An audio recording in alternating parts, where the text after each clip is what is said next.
Good evening, race fans, and welcome to the penultimate race of the Earthbound Island bracket, quote unquote losers bracket of our double elimination Alfredor Derby for Chrono Trigger Jets of Time.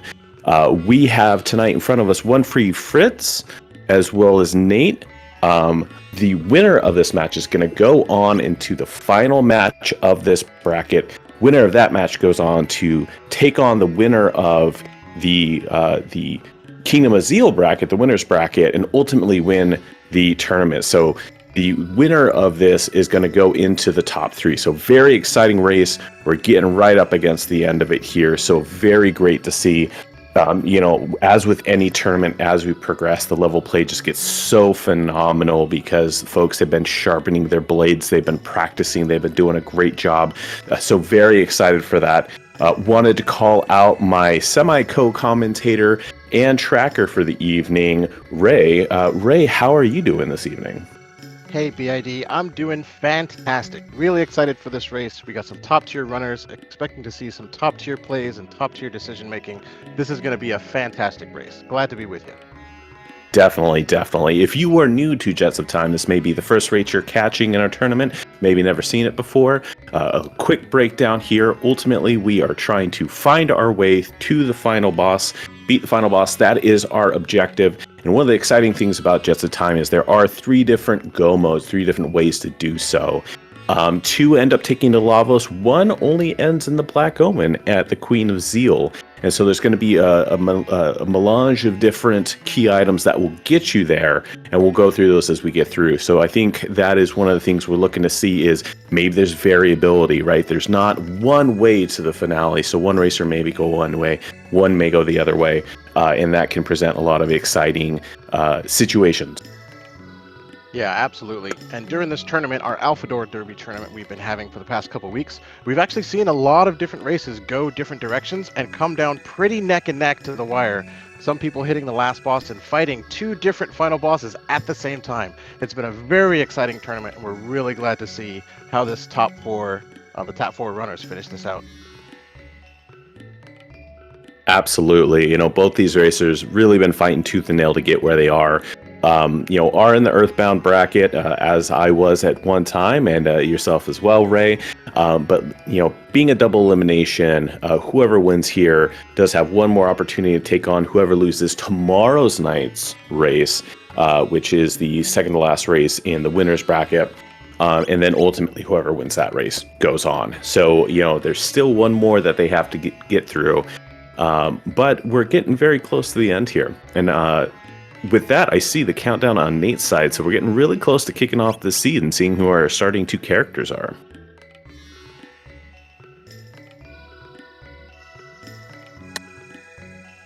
Interesting. A Robo and a Luca. Very good starting team if tech randomization plays nice.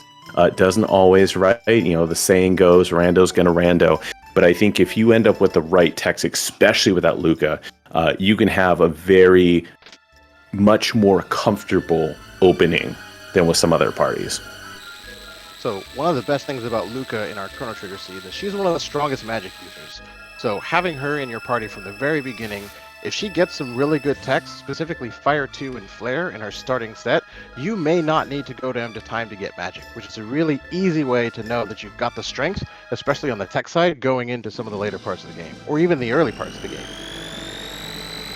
Yeah, absolutely. So, if you're familiar with vanilla Chrono Trigger, the characters that ultimately learn magic do so after getting their first 3 techs. So with tech randomization in Jets of Time, those characters like Luca, Chrono, Frog, Marl will only get their first 3 techs before they have to go to the end of time, speak to Specchio, and unlock the rest. And so that can kind of limit those characters, but favorability can be really, really good.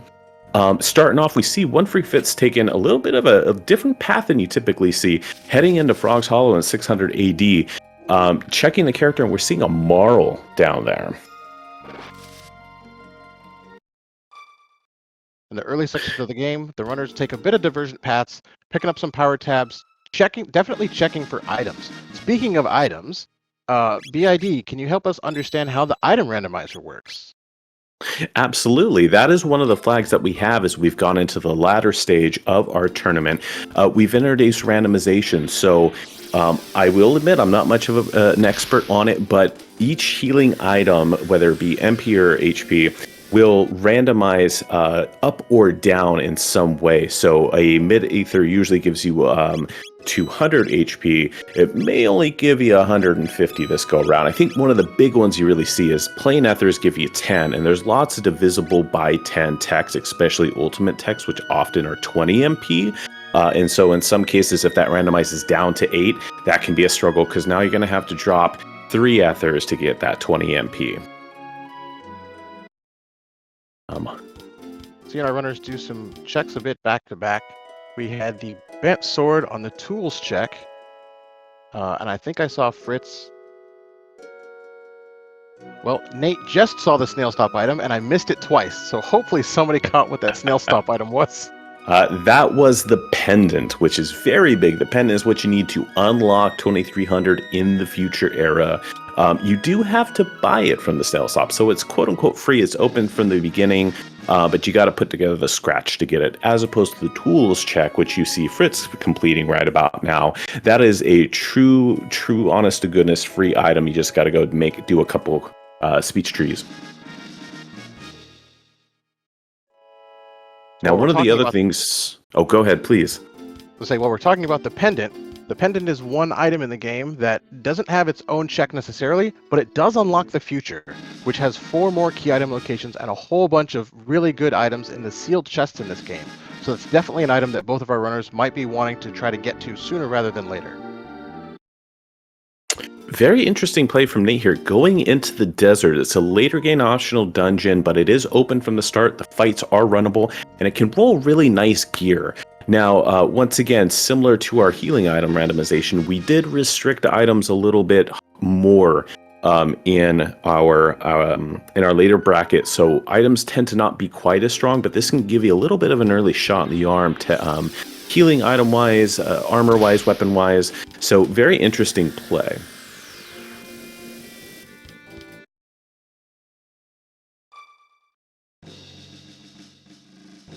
I did see. We noticed him going to the bridge, and that's the setup for this Guardia Castle check, which it looks like he may be doing here in a little bit. You can effectively peek the key item that's on Xenon Bridge before having to do the Xenon Bridge sequence. So it's an easy way for runners to get some early information and kind of plan their route based on what item is there. Definitely, and sometimes even make a decision if you don't need to worry about that check, right? There are a handful of items, just like many randomizers, don't lead to progression, and so you kind of have that weight play of, is it worth my time? Is it something that I actually want to go ahead and spend the time doing this check to get, as opposed to waiting all the way to the end.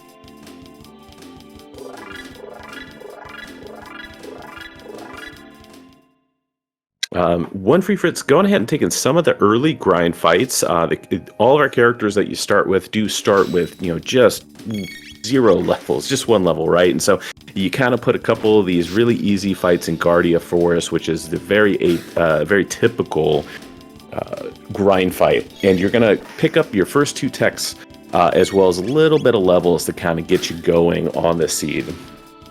And so we're going to get a little bit of information here, seeing what we're going to pick up.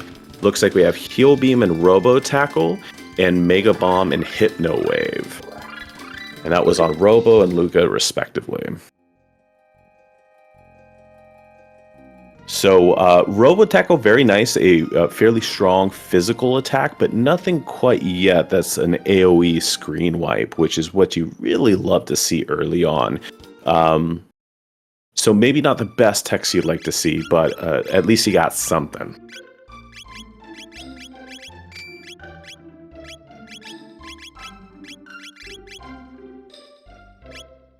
Oh, interesting. So checking what our third texts are going to be. I did not pick up Robos, but I did see Flare is going to be number 3 for Luca. That is her ultimate screen wipe move. Absolutely astronomically power, even at the lowest darn levels you could have.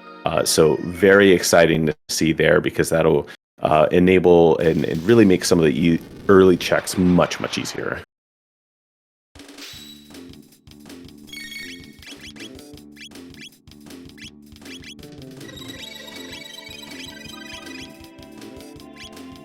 Nate very close behind, going ahead and doing their grind fights. Fritz gave a shot with the Hypno Wave. Didn't seem to have actually picked up and put any of these Nagas to sleep, unfortunately. There are a couple bosses that, despite being bosses, are susceptible, but not in this case, even with some basic mobs.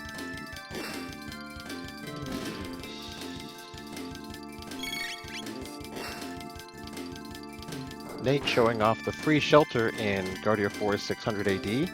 That mob continually respawns, so it's a great way to get free shelters without having to spend money to buy them in the early game. Absolutely, kind of spend the time instead of the cash, which obviously is a finite amount in a randomizer race like this. All right, OneFreeF fits through this front of Cathedral fight. This will be our first character pickup check. Relatively easy fight, and we're going to pick up a Chrono. Very interesting. Chrono, I think, takes a little bit of a hit in hard item and gear randomization, if only because he's so gear dependent. So that is a little unfortunate. I see OneFreeF Fits a little cheekily has pre-named his Chrono his opponent's name, so we did see Nate there.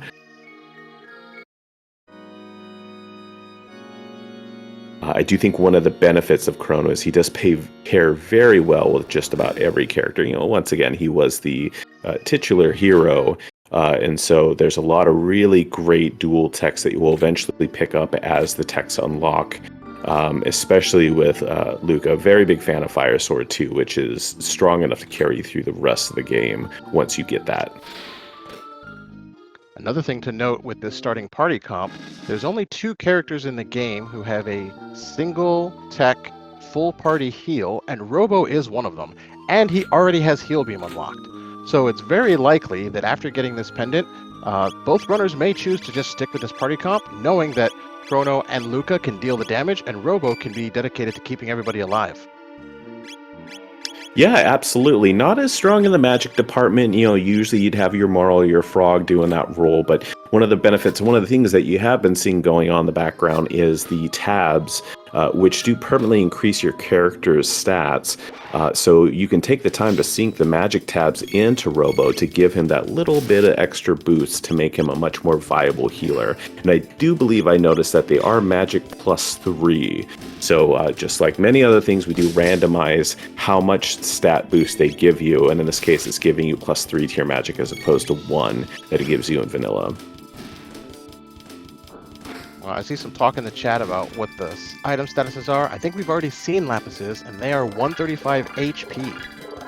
Yeah, very unfortunate. That's a pretty big nerf. I don't know how far down it goes. I'd imagine 100, but usually they're 200. And especially once you get to end game levels, when you're sitting around 600, maybe 500 HP, it's going to leave you wanting.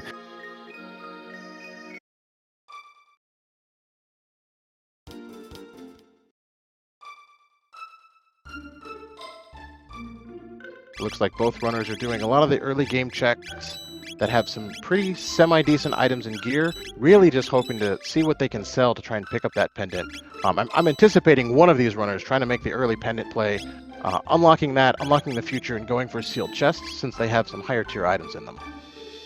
That's a really great point, Ray. In the vanilla game, the pendant does ultimately get charged, and then you can unlock all the really nice goodies that are in late game chests that are hidden behind. We do allow early game pendant unlock. So as soon as you get to the future and you go through the trial sequence in 1000, you do unlock those. So, we talked a lot about hard gear. That will help mitigate that. And, an early pendant play can really power you up in some pretty fantastic ways if you get lucky with the randomization and chests. Interesting enough, on Nate's side, deciding to go all the way to the back at Chapel. This is kind of one of those diversion points you see in a lot of racers. You can continue through the Chapel. Ultimately, it's a boss and another character check, so some folks not seeing a key item will make the decision not to do that. But Nate is going in on it, not liking what he's seeing in his party, or thinking that maybe if someone like Frog is back there, Frog is a component of one of the go modes for Magus Castle.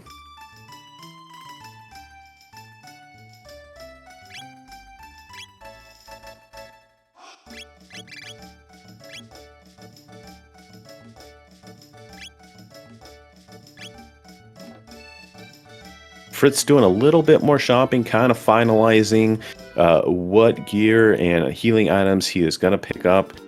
Interesting enough, going back over, may not have done the tools earlier, which is a pretty early route. Decided to go for some more information with the Frog Hollow play. Actually, no, instead, taking one of the shop's little, not as well known. It's not labeled as a shop. It's in the pub there, but there is a character that sells. So if you're jonesing for some heal potions, some mid-tonics, some ethers that haven't shown up elsewhere, that can be one of your kind of cheeky options.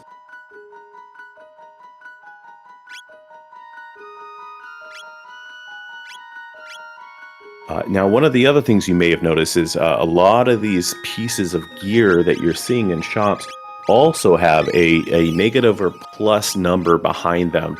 And that's because, very similar to our healing items, we also have gear rando on, which does a very similar effect to gear, where it'll either minorly boost or minorly nerf the stat. So sometimes you can't just rely on game knowledge that this piece of gear is always great or this piece of gear is always bad. Randomization can play either way and kind of sometimes be a little obstinate and make things a little bit of a pain in the butt when you get some unfavorable rolls on good gear.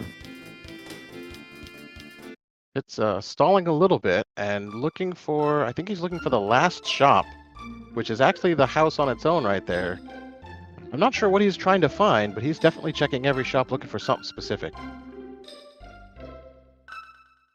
I don't see any ethers in his inventory, so may not have seen ethers yet, and those ones are very, very important. So, as you can see, picking up as many as he can afford after already spending quite a bit of his money. On Nate's side, we are seeing the boss at the back of Cathedral. It is Dragon Tank. Dragon Tank can be a little annoying, as we just saw there. It does heal itself, so you need to be able to stay ahead of that healing. And in the first boss spot, there's not a lot of power here, but nonetheless, it does kind of take away from what you are doing. And we see a bit more divergence. Nate clearly doing the back of Cathedral, and Fitz being the first into Hecarim Cave, which is one of the early grind spots, especially for tech points in the game. All the enemies in here are susceptible to magic. Most of the enemies in here are susceptible to magic.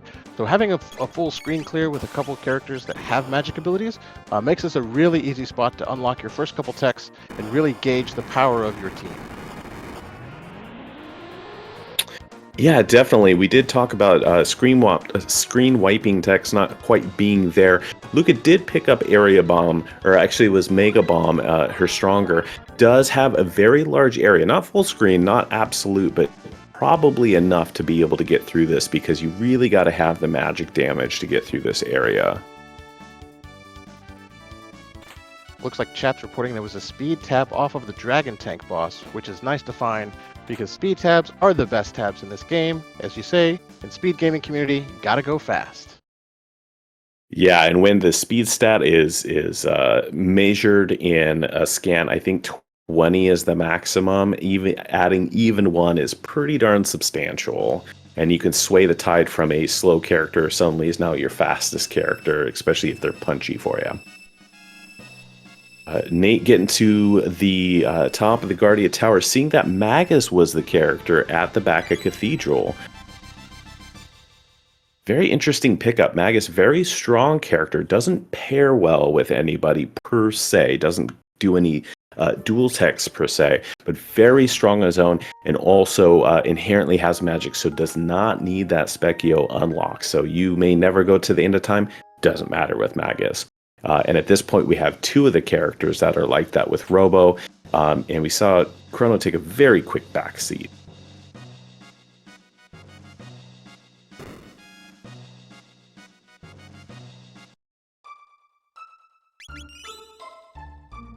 Looks like Nate is actually going to go peek the Xenon Bridge item. So we'll see if it's something valuable that he decides to try and stay and keep, or if it's something he's like, I'll come back for this later.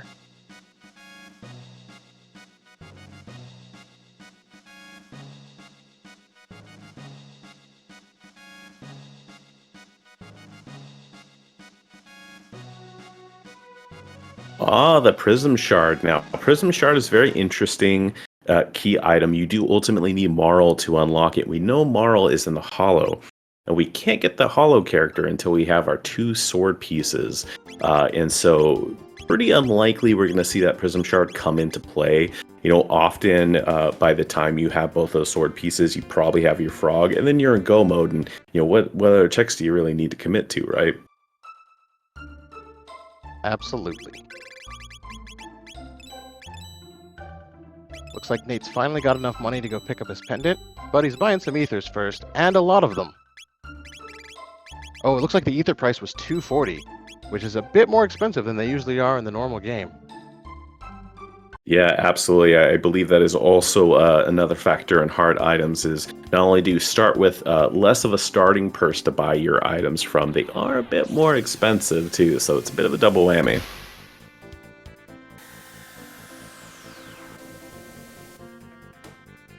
Oh, I just saw that Chrono on Fritz side pick up Confuse, which is very, very nice. Also Spin Cut. So very good physical moves there. Unfortunately, you would think Flare and Confuse is your Fire Sword 2. It is actually Fire 2 that you need for that. So even though Flare is much better than Fire 2, it's not what pairs together with those two for the ultimate dual tech. And Fritz reversing his way back out of Hecarim Cave instead of going through to the boss and the key item. Interesting choice here.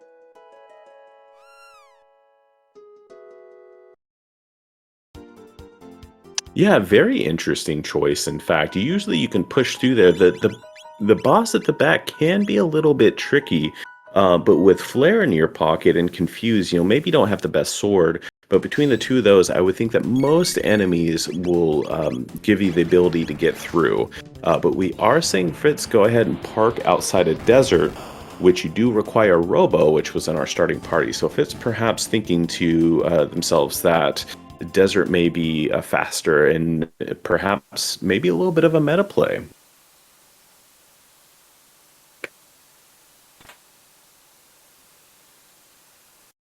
Me in the chat bringing up also could be a money play as well. This is also a level play. Typically in desert you would want to rely on water, but Flare is plenty strong, even if it's MP intensive. So this will give you a shot on arm level wise. So you did spend more time to come out here, but when you go back to Hecarim, you will absolutely blaze through the boss, where maybe you would have to trudge through it at best without this.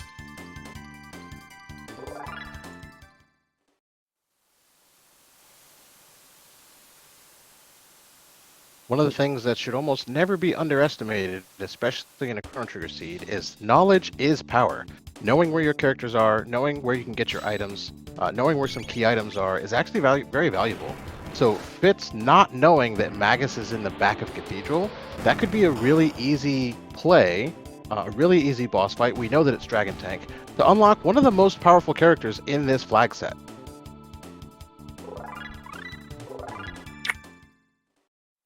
Yeah, absolutely. I mean, Magus is very interesting as well because his starting gear, because he's such a late game character in vanilla, is already really fantastic. Comes with an amulet which gives him protection from all statuses. His basic scythe is plenty powerful, and realistically, he's a magic character anyways. And so, you know, in a lot of ways, you don't need to commit to items in the way you do with Chrono. And so, on a hard items flag set like this, it's not nearly as scary to bring him along. I'm pretty just sure. Oh yeah, he's got, that looks like Fire 2, Black Hole, and Ice 2 unlocked on Magus already. Oh which goodness, is a that's really great set to start with, because not only does Magus deal at least equivalent damage to Luca, both Fire 2 and Ice 2 are cheaper spells on the MP side. So he can still clear a screen with one move and spend less MP doing it compared to Luca using Flare.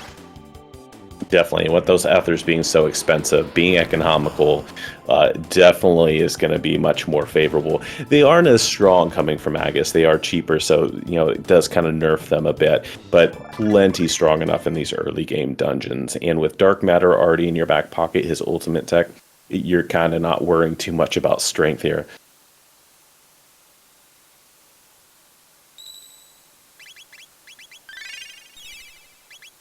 So it looks like Nate's going to be the first to see the Hecarim boss. And, oh, we've got Rust Tyranno. Good old Rusty. Yeah, Rusty. not the hardest boss, thankfully. This is something a little bit favorable here. From the get-go, does a 5 countdown before unleashing their very strong move on you. So if you can outrace and get through the HP pool here before it casts on you, it's a complete pushover. You won't see any damage. And with Flare and Dark Matter, we're probably going to do fine. It's, if anything, managing the MP pools is more difficult because of the cost. Yep, but you've got a Robo who doesn't need to do anything except chuck ethers at his friends. Yeah, very common to see in party setups that someone is committed to healing. And like you mentioned earlier, Robo already a AoE healer with his techs. Very useful in that respect. And, sometimes MP needs to get healed too. Wow, and those flares already hitting for nearly 1,000. That's really nice. I think one of the only downsides of Robo is that he's one of the slower characters in the game, but there is a key item, the Robo's Ribbon, which does give him a pretty significant boost to his speed. So I can imagine both runners are hoping they find it, although finding Go Mode items is a bit more important. Yeah, definitely one of those items that you kind of moan when you see it, but if you are rolling with the Robo in the party, which is pretty common when you start with them, you're maybe not as mad as if you saw something like Jerky, or Moonstone. Moonstone, very interesting. It does lead to another key item, but the requirements are so high, it's almost a dead key item. I think we did have a seed earlier in this race that required a Moonstone turn-in or a Prism Shard turn-in order to get to Go Mode, so you never know. Rando's gonna rando. Broken clock is right twice. Yep. So Nate easily clears Rust Tyranno, goes to Luca's house to pick up the key item from Luca's dad, Tabin, and we got a gate key. Oh my goodness. Wow, goodness. That is really, really strong. We've talked. That will open up Prehistoric. That will get you to the end of time to unlock your magic. And so Nate just absolutely beeline. You do not pass go, do not collect $200, right to the past. So it's really important to note that this seed is completely open to at least Nate right now. Once Fitz decides to go back and do Hecarim, that's the gate key and the pendant open. Every era is unlocked, every time period is unlocked, every chest is available. Now it's just a matter of execution and routing. Definitely, and those seeds can get very scary because then all of a sudden you do know in the back of your mind that the randomizer is really all about the routing and the choices here, and very interesting. I think Fritz unfortunately did duck out of Hecarim, so won't see that as soon, but Hecarim's also one of our early game open dungeons. It is really only a matter of time till he heads back there, and with the levels he's picking up from Desert, we'll make it through there definitely faster than Nate did. So I think it's interesting because there's also a very real chance that Fritz, knowing where the pendant is, may not go back to Hecarim, may end up doing pendant and going a completely different track and skipping Hecarim for quite a while. Yeah, there's definitely the possibility. Every time you think you know the standard route, you realize that in an open world randomizer like this, there really is no standard. There is the common at best. Excellent. Nate showing us our first rock check. Rock's very interesting, and Gear Rando can also give you a decent little stat boost as well. There it is, the blue rock.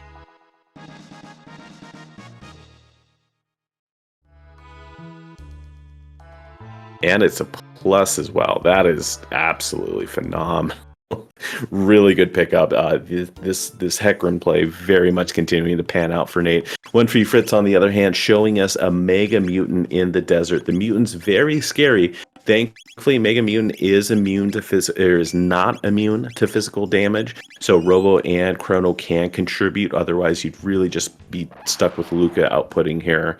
But Flare's doing so much damage, really not that scary.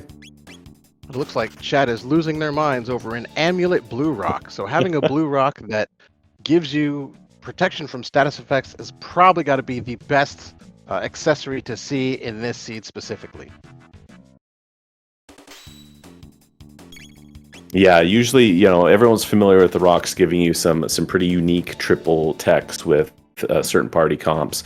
But Gear Rando shining in that it is giving you status effects, which is absolutely huge with a lot of the bosses, especially Lavos, which is our end game and 2 of our go modes. So in this divergence, we'll see Fitz picking up a key item from the shrine after having Robo spend 400 years cultivating a forest, and Nate's climbing Dactyl. And the Dactyl play is actually a really good one here because he's about to get a level 15 character, probably a few levels above the rest of his party, with techs unlocked. So this might be a really interesting choice to see what Nate gets here. Yeah, indeed. Unfortunately, missing the second skip here. Did hit the first one. Dactyl is notorious for having two of the hardest skips in the entire game. We've been talking about a lot of things. We haven't necessarily talked about skips so much. So once again, if you're unfamiliar with Jets of Time, one of the really neat things about this is rather than the invisible random fights that you see in other RPGs, a lot of these fights do have triggers that you can physically skip by routing. And so, a lot of folks have done a lot of work to find, and in some case up here, as is the case up here, it's, I think, a single pixel. So you got to be just picture perfect. And Nate showing us finding a frog at the top of the mountain. Yeah, and that Fitz is finding really the Robo's phenomenal. ribbon in the desert shrine. Very apropos, considering that is Robo's quest. Once again, you'd love to see progress, but at the same breath, you're like, okay, my Robo is now that much more powerful. So, Yep. Levels, Robo's ribbon, Hecarim's going to be an absolute pushover, and sure enough, looks like he's heading that way. It's almost like Robo spent 400 years working on a forest, decided he was too slow, and just like AI, said, you know what, I'm going to make myself better. Absolutely. So one of the things we haven't mentioned, Frog is a part of the Magus Castle Go mode, and we do have one piece, the broken sword, the broken sword on the Master Moon Forge. So we do have two pieces of the Magus Castle Go mode. So this seed may be shaping up to be rather quick. Nate going back into Hecarim. Looks like he's going to clear it this time and will soon pick up his gate key. Excuse me. Fitz going back into Hecarim, hopefully to pick up his gate key, and Nate working his way through desert, so he'll see Robo's ribbon pretty soon, which will definitely influence his decision on party composition, since he didn't put Frog in at all. No, yeah, Frog, not the strongest character, very useful for a couple double techs for power, usually a very good healer, but somewhat reliant on gear as well, and especially reliant on key item gear, with the Grand Leon being a key item, his ultimate sword, as well as the hero's medal. So can be a little bit of a hard take unless you've got a party comp that's really leaning into him joining, like an Ayla.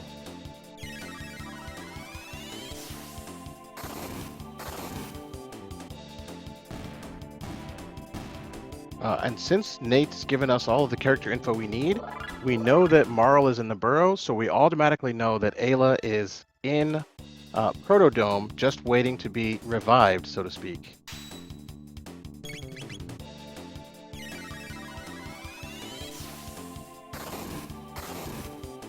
Yeah, kind of an interesting situation. Ayla, I would say a lot of folks consider her one of the best characters in the game, especially in the randomizer. Pairs amazingly well with just about everybody. Doesn't really need gear because she uses her fists. You already have all these other characters. You've already done a fair bit of leveling, but with the strength that she can offer, sometimes, it could be potentially very tempting to go ahead and pick her up either way. Looks like we picked up a Dark Bomb on Magus, now just need Laser Spin. And that's talking about the 3 components that are needed to unlock Omega Flare for that Blue Rock triple tech.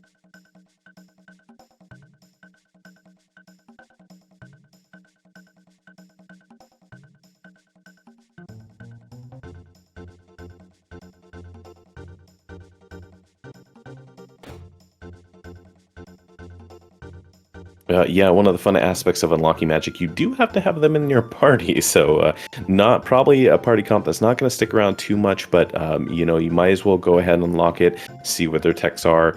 You may think to yourself you don't want Frog, but if that tech randomization works out in your favor, maybe you're actually going to go ahead and swap them out.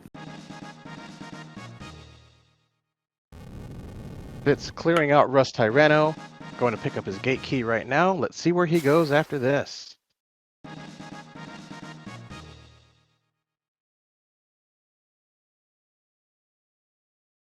Water 2, Cure 2, something, and Frog Squash I saw on the frog. Oh, you'll love to see it. OneFreeF stopping by Chrono's house, not even taking the free heal in the bed, just validating our seed by petting Chrono's cat. Hey, that's the most important thing to do in a Chrono Trigger seed. Gotta pet Yeah. the cat. Cat's very lonely in there while you're out adventuring. So one thing to note that Nate showed off here, if you have a character who does not have text unlocked and you go to unlock magic, it's going to give them their first at least first three texts for free. So you don't have to do a TP grind for that. They're just going to get them automatically, which is actually a really nice way of getting a power boost for some characters who may be a bit behind the rest of your team. Absolutely. It's one of those things that early gatekeep play is very nice, not only because you have the ability to unlock magic, but like you said, can get that immediate boost. And if you have something like, a Luca that picks up a flare similar to what we saw in this seed, that can be really amazing. All right, Nate heading into desert now after doing a little bit of a grind, going back and going ahead and taking on the Mega Mutant. Will ultimately pick up the Robo's Ribbon key item after doing this fight.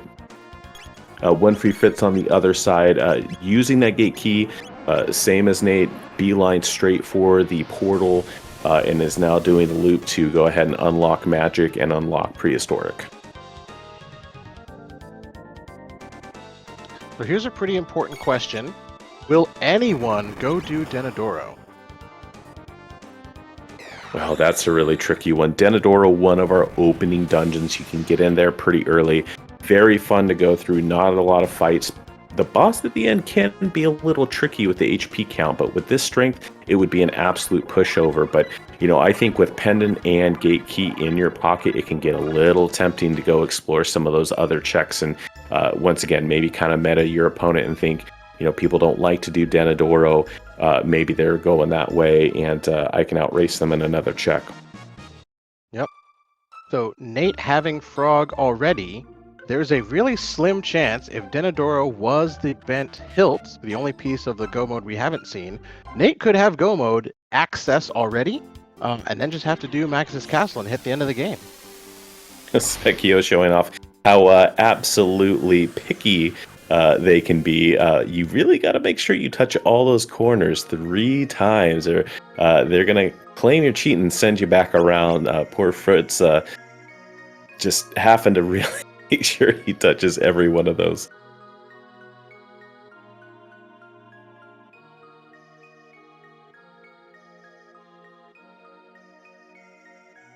And there it is.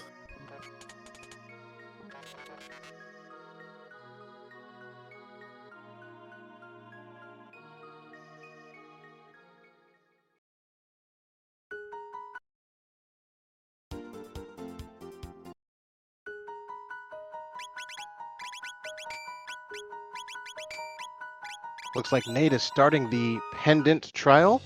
So in the Jet to Time randomizer, just to the left of the stairs in Guardia Castle 1000 AD, we've added an NPC. So once you have the pendant item, you can go turn it in, and they will start the trial sequence. In the vanilla game, it's Chrono that goes, being accused of stealing the pendant, but in Jets of Time, it'll be whoever's in that first party slot. So oftentimes, some of our runners would like to troll by sending Marl to jail for stealing her own pendant. Oh, goodness. Yeah, I think one of the tricky things about the snail stop is you don't get a visual feedback. You only get an audio. So as a commentator, if you don't pick up on that little ding, you may not notice that the pennant got picked up. I certainly hadn't noticed that. But Nate has spent the money, has the pennant, now unlocking absolutely everything, like you mentioned, Ray, and is going to go on to the future.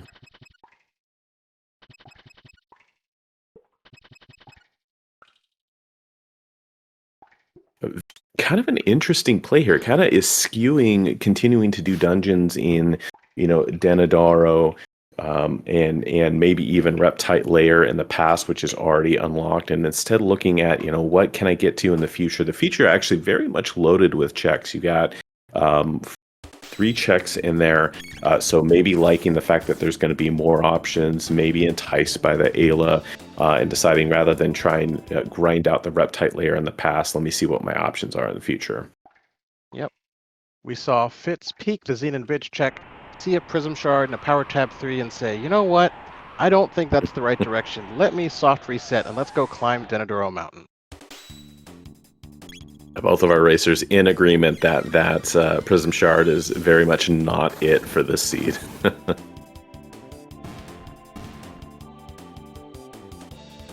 Especially because even finding the Prism Shard, you need Marl to unlock it, to get the key item off a Prism Shard. So knowing that Marl's in the burrow, that automatically puts her behind 2 more key items. You have to have...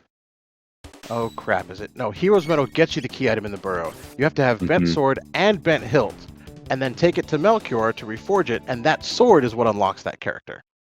Correct. Oh, very fun. Nate's going to go ahead and save our... might be doing a psych out, doing a treasure check in the back rather than saving Fritz. Ooh, Is going to save him, thank goodness. Ooh.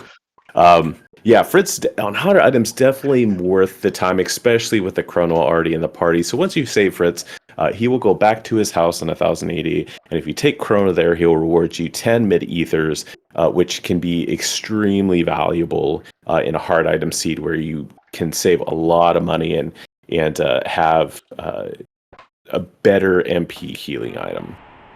Absolutely. The saving Fritz in the prison sequence can only be done when you're in the sequence. Once you leave, it's impossible. And in our community, you notice that Nate is running against OneFreeF Fritz. So he's actually saved his opponent in this case. And I'm really curious to see if Fritz goes to save himself when he finally does his pendant trial. You know, and you can't assume, because when I played Fritz, they did not save. They did not save Fitz, and I was a little disappointed. Yep. All so right. On Fitz's side, climbing Denadoro, he's showing off how empty this mountain looks by demonstrating all of the skips. For those who haven't seen, or those who know the vanilla game, you know that there's fights that he's like walking past. But for those who only know Jets of Time, he's probably passed about 7 or 8 fights right now that you're just like, why is this mountain so empty? Absolutely. I love the confidence on Fritz's side. Notice that they did not take the mid-mountain save. Very confident in the strength and the ability to go ahead and get through this boss. We did see a Black Rock Plus, this being one of the other places you can pick up a rock from. And there's another mutant in the Dragon Tank spot.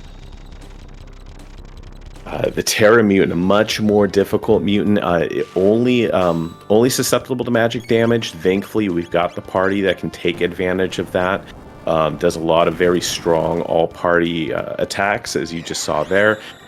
So in some situations, this could be a really terrifying fight, especially with an early check. But thankfully, you have the party for it. Thankfully, we have a desert grind behind us, so it will end up being a fair bit of a push over here.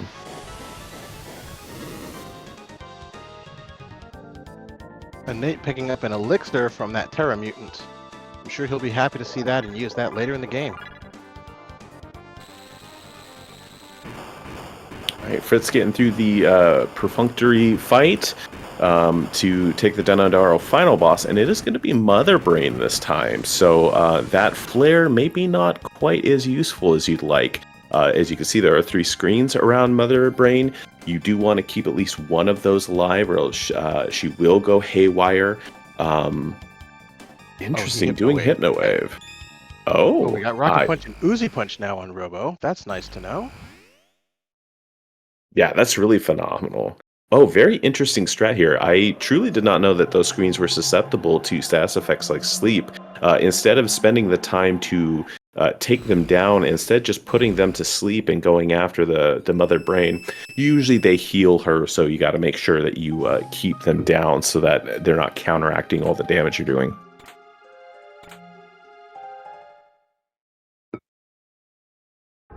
Yep, and Nate into the future now with his pendant unlocked and fully charged, doing some early checks, opening sealed doors and sealed chests, picking up whatever he can find.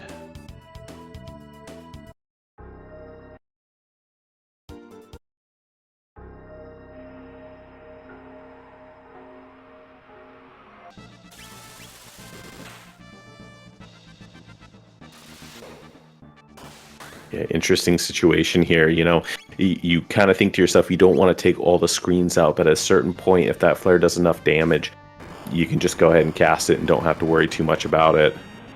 And there you go. Area Bomb did the trick anyways, and Fritz is through the fight.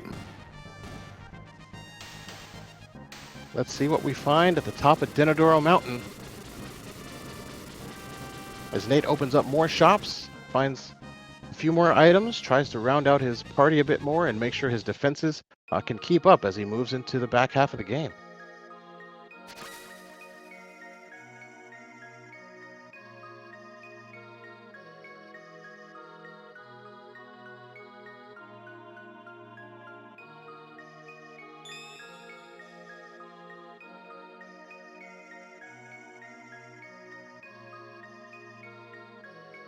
Nate doing some cheeky checks into some of the labs. There's some really good items in there. They're completely optional dungeons.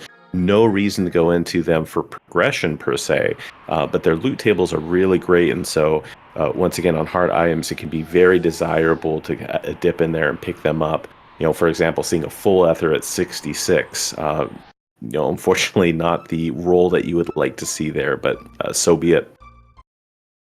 Ooh, I do like this play from Fitz, going straight to 12,000 AD. Probably definitely to check the shop.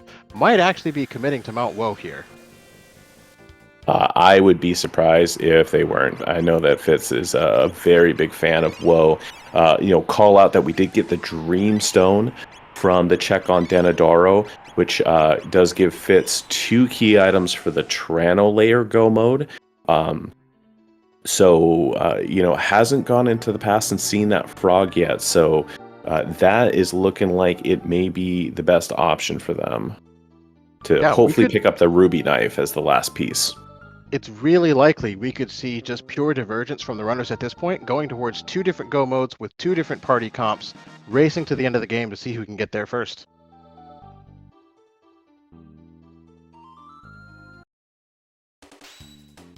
And Nate finding a slash in the Eris Dome boss location.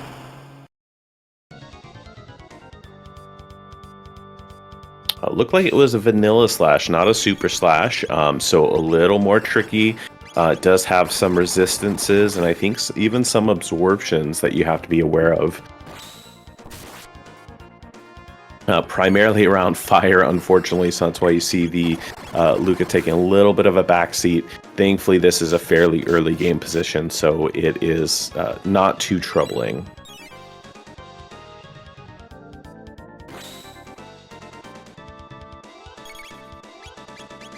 Yeah, one of the interesting things about the Woe play here is that Woe is a later game dungeon, a little more tricky, but especially because you really do need the speed to be able to run from some of the fights. You need at least a 15 speed stat to get your menu first and be able to run away from the fights before they do damage to you, because everything up here is quite strong.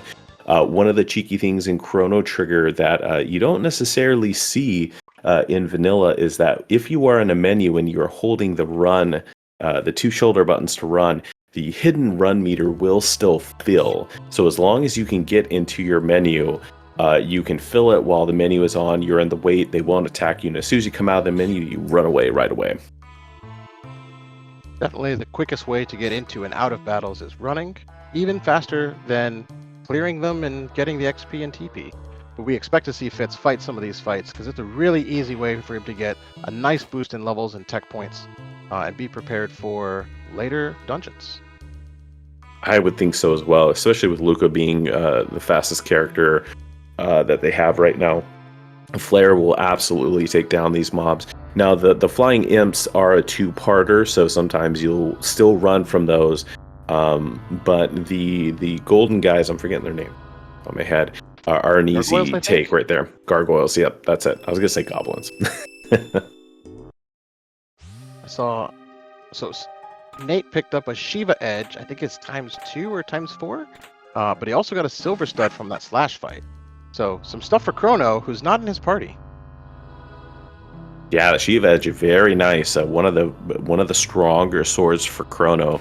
So that can be pretty beneficial, though hasn't been committing to him. So doesn't look like it's going to be the impetus to put Chrono back in the party, though.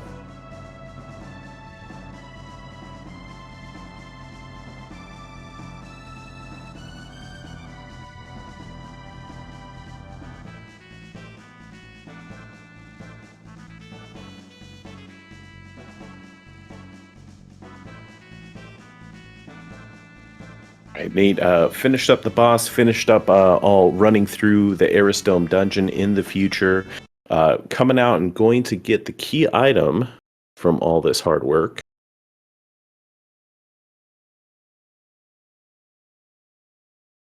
We see a bent hilt. That is going to put Nate into go mode. Yeah, that's really big. Now, Magus Castle go mode, which is unlocked there, is one of the slower go modes. So in some cases, some folks may continue to go on, but in this case, he only has one piece of the other two go modes, so I can't imagine that isn't going to go ahead and be a pivot right into proceeding to go towards Lavos. So, in my opinion, Magus Castle is only the slow go mode when you're not 47 minutes into a seed. That's incredibly fast. Yeah, absolutely. Go mode usually falling somewhere. This is fairly early, oftentimes falling after the hour mark. So, very interesting. Nate, take it. Yeah, no, I think he goes to Genodome. I'm gonna imagine that this is a levels play. Genodome optional late game dungeon has some really strong mobs with some great opportunities for great gear. Very good levels, very easy boss, not terribly long if you have the power for it. So this could be not feeling as confident as you would like, and maybe hoping to pick up a little more gear and a little more levels before you head to Magus Castle. Looks like some of our other community in chat is just saying he's probably just doing the conveyor grind, which is a series of 4 or 5 consecutive fights that trigger one after the other. Easy way to get some XP and some tech points, and you can vent out of Genodome when you get past the conveyor section. So he may not be fully committing to this, just trying to get some early levels before going to Magus Castle. Indeed. Funny enough, usually the thing that will keep a racer out is knowing they have to commit to this gauntlet before going through the dungeon if you're going for a key item. In this case, actually the draw for Nate. Man, that's such an interesting play. If I were in Nate's shoes, I would have just beelined straight for Magus' Castle and just taken all of the levels and grinding I needed in Magus' Castle and Ocean Palace. But we'll see. He's a better runner than I am. I was knocked out of the tournament, so hey, he must know something I don't. Indeed, yeah, perhaps an opportunity to take notes, I do think Magus Castle does have a variety of bosses, including the titular Magus character at the end. That boss fight can be really, really tricky, and with this party, you don't necessarily have the elemental strength to take on some of the phase shifts with the Magus fight. So, once again, it could be thinking to themselves that, like, hey, I'm already in the future, a quick grind here, and these levels will get me through that dungeon that much faster. Absolutely. And we've seen in our tournament already, sometimes a little bit more of a grind early pays off in the later game because you're more prepared for some of the harder fights getting towards the end of the game. So, I'm excited to see how this plays out. Fritz doing a somewhat similar thing, continuing to make their way up Woe. Woe also a fantastic place to grind, committing to some of the rubble fights, which give really good gear, really good TP, really good experience.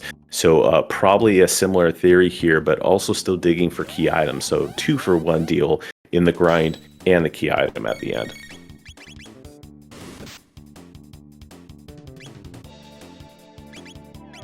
Looks like Nate's deciding to stay in Geno and do more of it.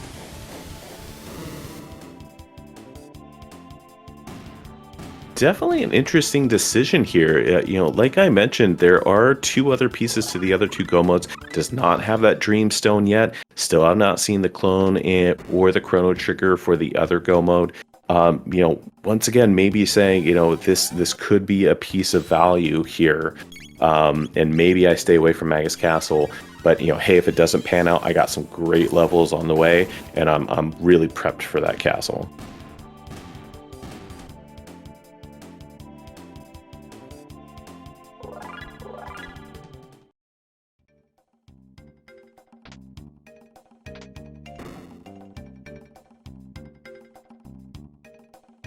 as chat's pointing out, there is a pretty early speed tab to get in this beginning section.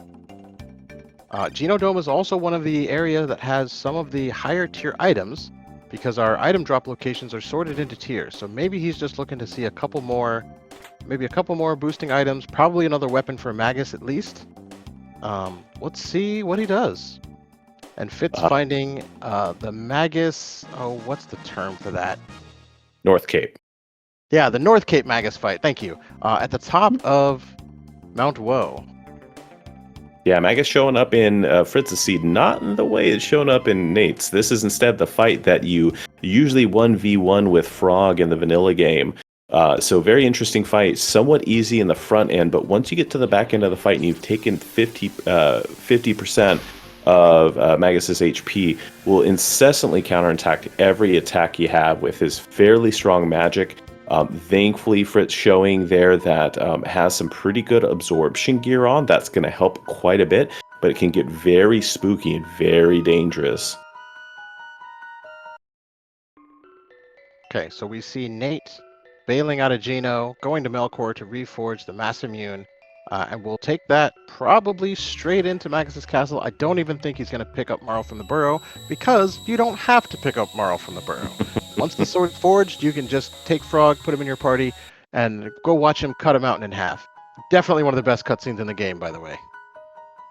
Just a good old weeknight mountain cutting.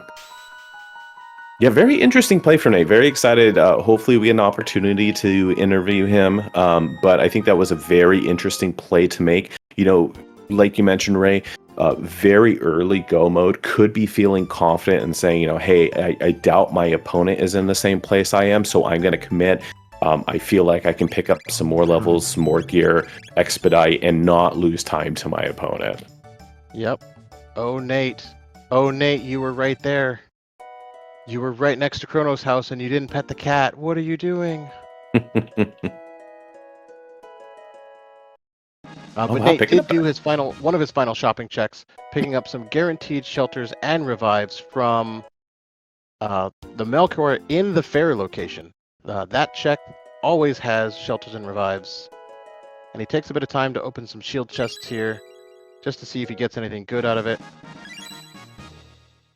Not necessarily anything to write home about, unfortunately, but you know, definitely feeling the pinch with that hard gear. Fritz still making their way through this fight. Magus indeed proving to be a little bit of a pain in the butt here. Thankfully has gotten some favorability with the fire rolls on the Robo and Luca, but you know, definitely showing why it can be a dangerous fight and definitely one you do not want to see. And I see in chat, it looks like Nate's personal tracker has a cat. We must have missed seeing it when he visited the house earlier, so I'll update it here in the race stream. Excellent. Fritz makes it through that fight. Fantastic. Let's see what he gets.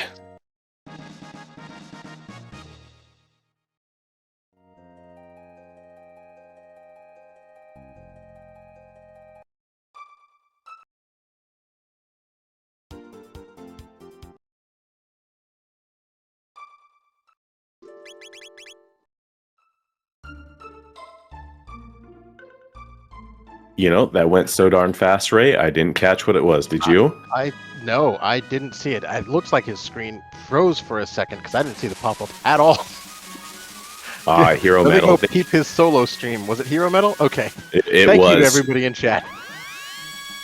Chat keeping us honest. Thank you so much. Heroes Metal, yeah, a very easy turn-in for another key item. Just got to route into the hollow. So Fritz taking advantage and leaning into the decision to make the will play.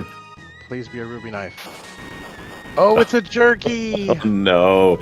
So absolutely no progression from Woe. Now, the jerky does give you a very high tier piece of gear at turn-in. So, you know, we've been talking a lot about the hard gear.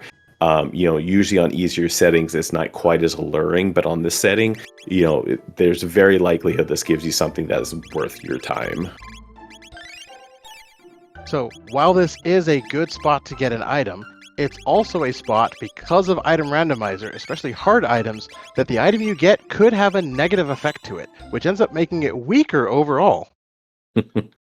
Yeah, it would be unfortunate. I know if I was Fritz, I've been rolling with a Chrono. Have not seen a very good sword yet.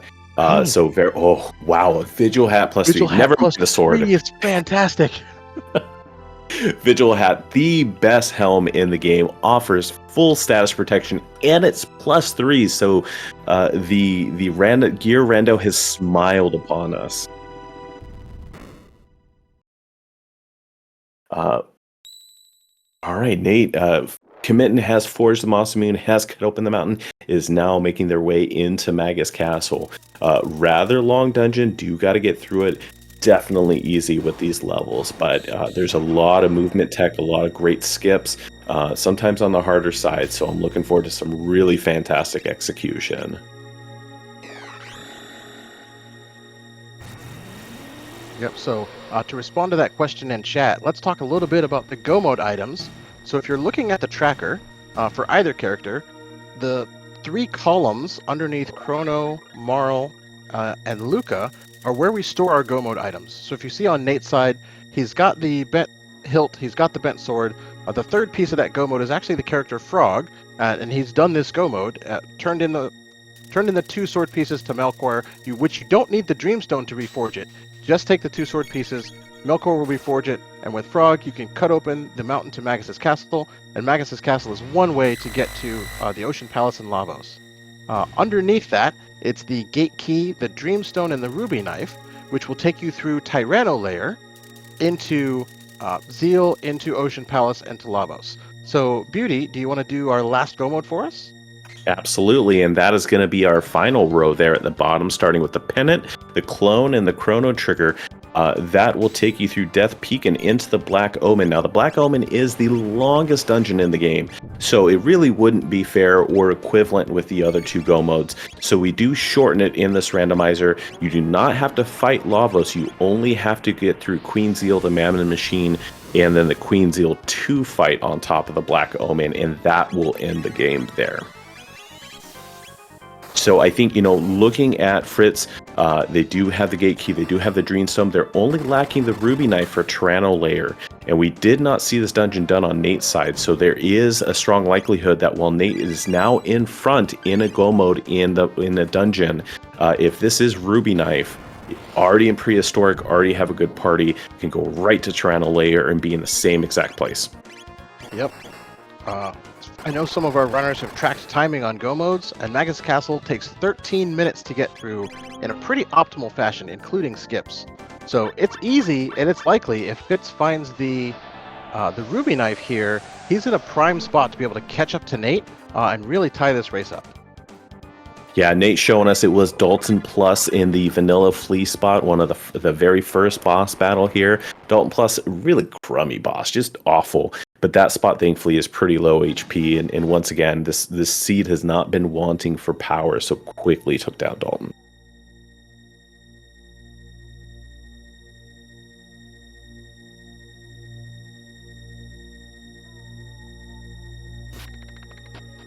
Question in chat about picking up the mid Aethers on Nate's side after rescuing Fitz in the trial scene. I do not believe so. I think Fritz, unfortunately, very lonely in his shop. Yeah, it's pretty easy to forget those, especially when you hit Go mode early and you're not thinking about going to get those. So you get those from Fitz in the Truce Village Market after rescuing him from the dungeon trial. But you need Chrono in your party to do it. Fritz showing us the boss at the end of Reptite is going to be Yakra the 13th.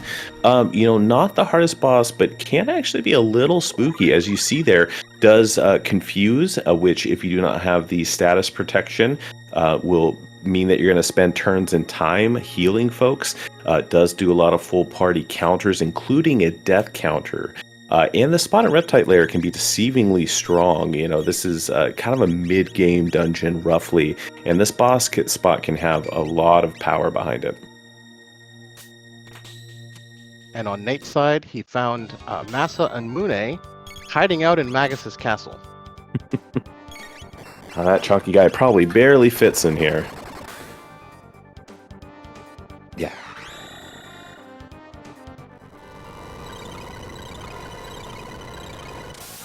Wow, and absolutely just showing off the power on the side. Over 1,000 damage from that dark matter from Magus. We're going to see 1,500. Their party just absolutely loaded to bear.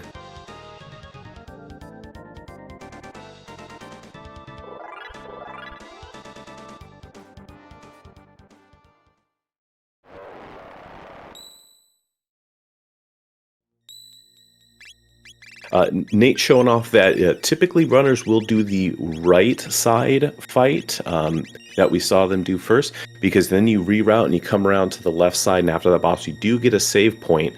Once you have those two done, you can proceed. So it kind of is a nice little transition point to allow you to save before you continue through the castle.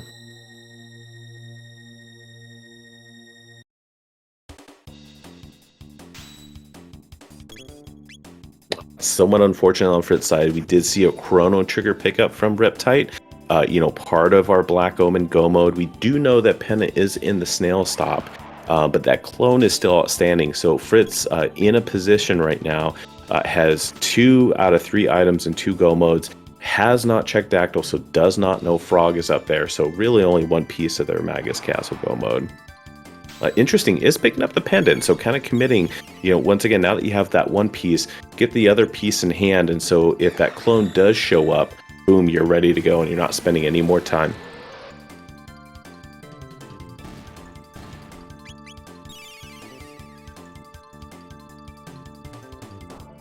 Immediately deciding to take advantage of that and head into the future. Very good play. We do know that the other piece of sword is an Aristome. So hopefully, for Fritz's sake, does decide to do some of the other checks. I think you do see the Son of Sun check quite often, especially with a late pendant play. Since we're over an hour, you have the power to get through that spot, and with a good boss roll, it's not too tough. You don't have to go through a dungeon, do skips, all that rigmarole. Just boss fight, and boom, you got it. I think the scary part is that we still have the Grand Leon, the Moonstone, and the Thomas Pop outstanding. All kind of chaining or dead-end items, not progression. Thomas Pop could be, so that would be the worry, is that you continue to see these items that do not put you into go mode, and you just got to keep going. Another dungeon, another dungeon. Yeah, but even at an hour and 4 minutes, it's likely... I don't think I'd be feeling like I was behind just yet. Knowing that the seed opened up pretty early, it's clear that the runner could have gone a different route. Oftentimes in Jets of Time seeds, everything kind of funnels back to having a set of required checks, or like a can't think of the word, like a choke point almost, where you have to get one check to unlock the rest. This seed was definitely not that way. No, not at all. Sometimes you really have everything kind of pigeonholed behind a pennant that unlocks future, and then boom, boom, boom, all your checks there. This one has been open, which is a very interesting and almost nerve-wracking race from a racer's perspective. Nate continuing to show fantastic execution here. In the back end, in the Donkey Kong Country 1 room, DKC 1, a much easier room, that's why you call it that way, showing off the fun fact that enemies will clip through you if you're standing still. So in there you can take no fights just by letting those rollies go right on by. And in the following room, there's usually a bunch of traps in the floor. Nate just showing off the perfect routing execution to skip all the traps, not fall down, save a bunch of time. And now he's in DKC2 room, where the skips are a bit trickier, but also incredibly possible to not fight anything in this room as well. Really showing off some of the tech in this game and how quick you can get through one of the longer dungeons. It does it spectacularly, not taking a single fight there. That is really tricky.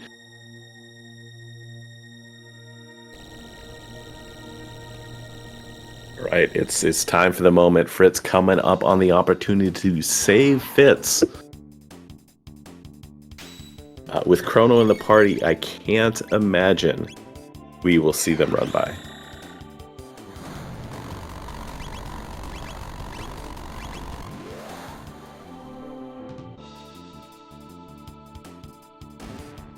Thanks for keeping the tracker, me honest. Since Fritz is in the dungeon sequence, he has his pendant. Not charged yet, but we can still mark it off on the tracker. And there we are, 2 for 2 on the Fitz saves. You love to see it.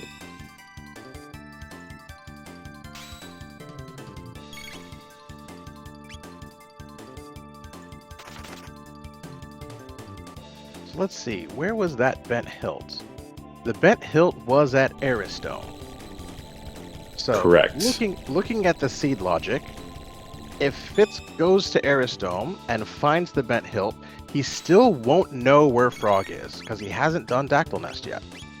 Yeah, and I think that would be very problematic for them because, you know, at this point you've already done Reptite. You have no other reason to go back into the past except Dactyl Lair.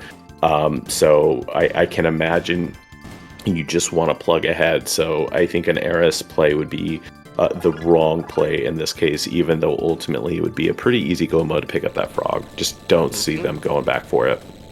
So yeah, very much hoping for a Son of Sun play here. Yeah.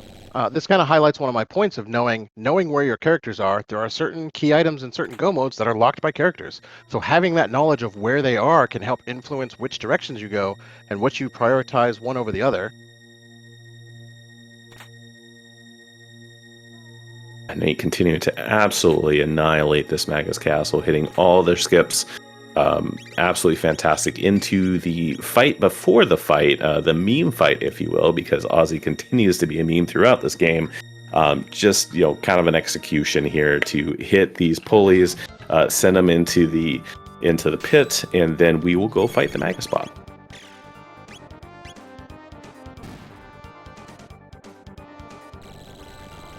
Chat making a very good note that Eris did have a rather fantastic sword for Chrono, which is something that Fitz is lacking. So while Aristone may not be the progression point that Fitz would want, I'm sure they'd be very happy to see that sword for Chrono, for sure. On Aristone, it's a pretty quick check. There's a little bit of running, but only one mandatory fight in the boss, so...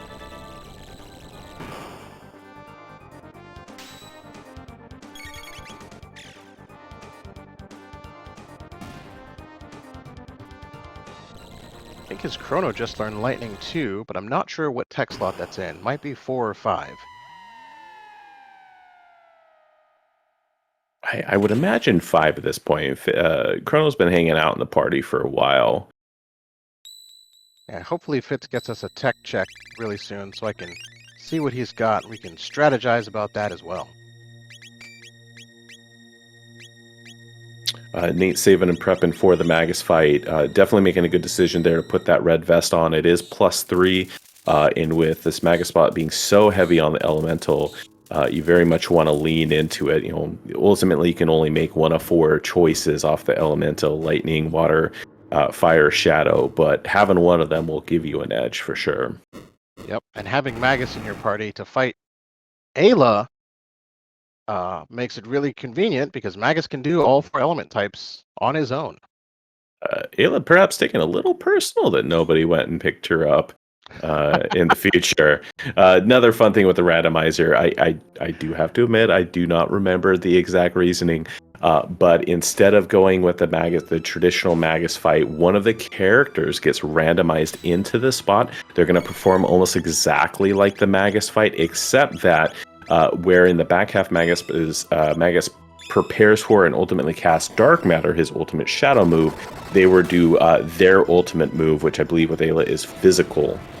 So that is rather unfortunate after leaning into elemental gear. It's not going to give any advantage. Yep, and we do see Fitz doing the Sun Palace check, so we'll see a boss and a key item check here really soon.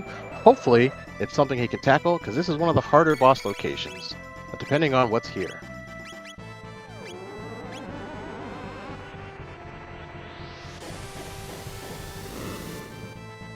Oh goodness, and certainly one of the... Yeah, that's one of the harder bosses. You gotta take those hands down. They are gonna counterattack you. And do a fair bit of damage here. So thankfully with Flare, probably is going to have the get up and go to take them down, but this spike can get away from you if you're not careful. I'm also going to point out that because of the randomizer, you notice that Giga Guy is missing a huge majority of his body, and that his hands are a lot closer to his face. Because of screen limitations and some other technical things, we kind of condensed it a bit so we can fit in more spots and make it a little bit more random. But it also means, because everything's closer, some of those area effect abilities that wouldn't hit all 3 pieces in the vanilla game will definitely hit all 3 pieces here. Yeah, my understanding too is with some of the showstopper bosses, their bodies or pieces of them are also part of the background, not actually a sprite, so that makes it harder. But you really gotta love all the work and all the intuitiveness that came with putting boss randomization in place, because I know it was definitely a struggle for developers, so kudos to them. Looks like Fitz is having almost no trouble with this boss as he clears it out easy peasy. Gets an elixir and a rainbow helm and a white mail for his trouble. Nate into phase 2 of the Magus fight, putting serious work into this Ayla with no signs of slowing down, and Fitz gets a clone for his trouble. Oh, that is fantastic. That is Death Peak Go mode. You're already in the future too. I would be surprised if this does not just turn around and immediately beeline to turn in that Chrono Trigger. Yeah, sure enough, parking right outside of Death Peak. Got to make a quick stop in the dome, turn it in, and then you can go ahead and climb Death Peak. So as we're looking at our Go modes, the final dungeon is either Black Omen or Ocean Palace, before you get to either Lavos on the Ocean Palace side or Zeal on the Black Omen side. And Nate has cleared the penultimate dungeon before the last one, and Fitz still has one dungeon to go through. So they're not too far apart, but we're in a race, ladies and gentlemen. Absolutely. Nate definitely is going to have an edge here already into the Zeal. There, you do have one fight up here before you get to the Ocean Dungeon. Making it stop in Hassa. This is, I definitely said that wrong. This is not a required stop, so this is very fun, very cheeky, because you get to show off our namesake of our tournament, Alphador there, Magus, young Magus's cat. So, you know, not only do you get to see Chrono's cat, we got to see two cats in this scene. Magus showing off his moonwalking skills. Or I guess it's colloquially known as the Alphador Slide. Well, no, it's got a name now. You just named it, so it is the Alphador Slide. That's what we're calling it. This is canon.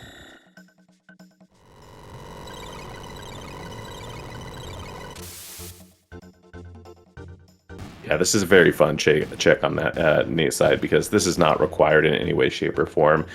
You don't have to come here, but there's some fun things you can pick up, you can do.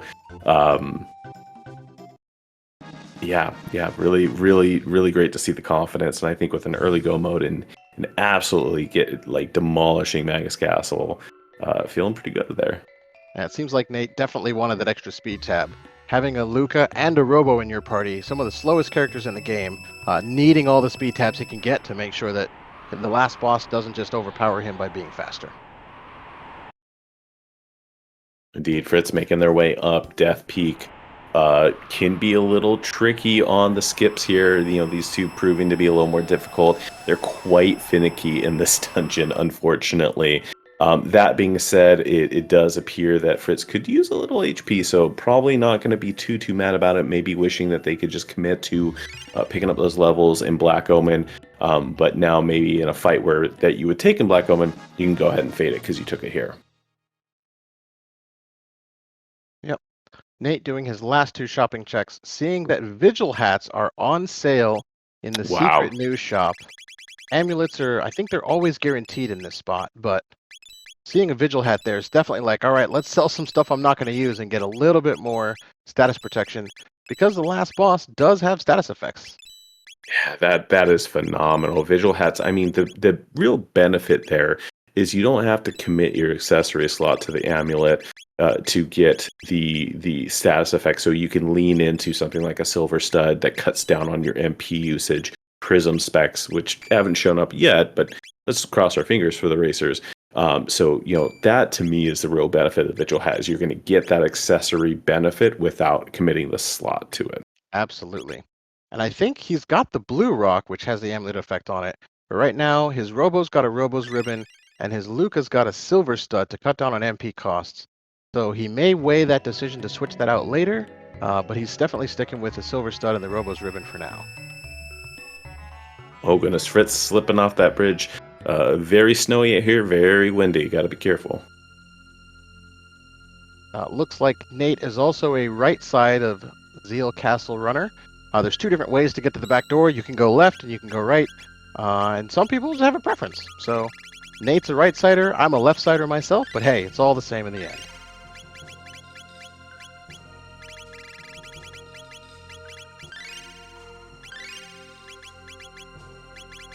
Fitz making it past the slippery slope on his second time. And showing off, one of the features of Chrono Trigger is that a lot of enemies won't attack you unless you touch them. So there's some skips that are just dodge enemies, and you make it through. That was threading the needle, though. That was real fantastic execution. Normally, you'll see folks, especially as they're learning that screen, there's a little bit of a gap after, I believe it's 8 of those little enemies. Instead, threading the needle and just running amongst them and not triggering a fight whatsoever. Fantastic. Yep. Seems like chat says that Fitz feels like he's behind, skipping save points, skipping fights, skipping item checks, just trying to potentially make up some time here. So hopefully we get both these runners in an interview and we can kind of gauge their feelings and get some good feedback. Yeah, showing off double boss fights here. Nate at the end of the Zeal showing Fleet Plus. Fleet Plus, very scary. Not as scary as free regular, if only because having a Luca, you can lean into Hypno. But hey, you know what else you can lean into? Tons of damage. And down goes Fleet Plus. On Fritz's side, we see Ret Knight at the top of Death Peak. Unfortunately, no water, but you can commit to some other magic damage to get through.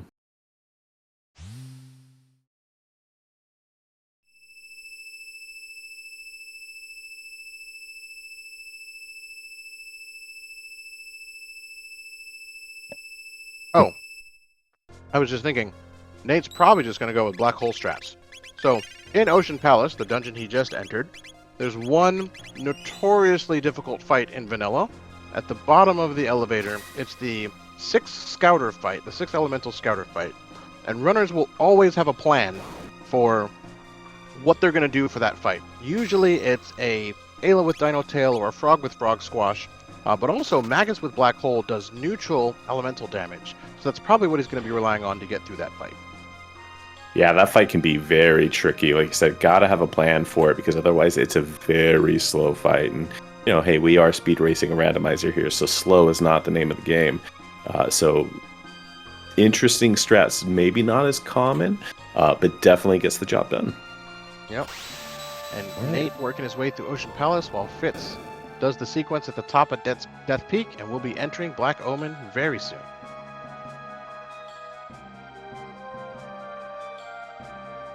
You know, I haven't been paying attention to Fritz's items. You do have an opportunity to stop and do some shopping just before you go into Black Omen, so curious to see if that's in the cards. But once again, I think we've seen a couple indicators that Fritz is feeling a little behind with skipping saves and everything like that. So perhaps we'll just lean into taking the dungeon. And hey, you do have a shop halfway through. Cross your fingers. Do we know if Fitz picked up the mid-ethers from Fritz? Not yet, but typically with Omen, you're probably going back to 1,000, and it's right next to Guardia, so kind of perfect timing.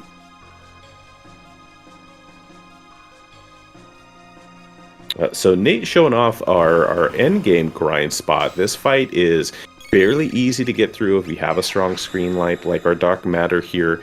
And more than anything, gives a lot of experience and a lot of TP. So if you have had a faster seed and you're feeling like you need a little bit more of an oomph before you go after Magus, this is a great spot. And especially when that fight is dropping full ethers and mid ethers, that's almost worth the price of admission alone. Yep. That'll definitely do it. And it's 800 TP total to unlock that last tech, which it looks like is Laser Spin for Robo. The final piece that he needs for that Omega Flare triple tech. And at 80 TP per fight and both of those ethers, you may as well just stay here and get it all the way done. Yeah, I mean, that said, there still are a couple boss fights to get through, including one that gives you over 200 TP. So, you know, it will help you get through that fight. But if you're more focused on Lavos, you can probably pick it up along the way. Depends really on how you're feeling, right? Yeah, I think at this point he might just be like, let me just farm some extra ethers to make sure that I'm not going to be slowed down while I'm going through this. Actually, from Nate's perspective, and at least from my perspective, those ethers mean you don't need that silver stud on Luca, and she gets the blue rock. That's a very great point too. And I also wonder, I certainly as a runner sometimes realize that I have missed something, like, for example, checking in with Fitz to get your 10 mid-ethers for saving them. And suddenly you see this fight and you're like, oh, whew, I just totally got bailed out. Yep. A couple things our runners are always considering as they're going through the game. When we talk about the strength of a team or of a party, there's a couple different things we're looking at. We're looking at level strength, which is like base stats on the characters and being actually strong enough to survive, HP numbers, MP numbers, and things like that. There's also an item strength, which the item randomizer definitely makes a little bit more challenging, because you got to be able to survive some of those hits, and that's not just relying on HP and MP, but your defense, your magic defense, your magic itself, and status effects primarily. There's also an item strength. Do I have enough revives? Do I have a team that has revive? Do I have heals if I need them?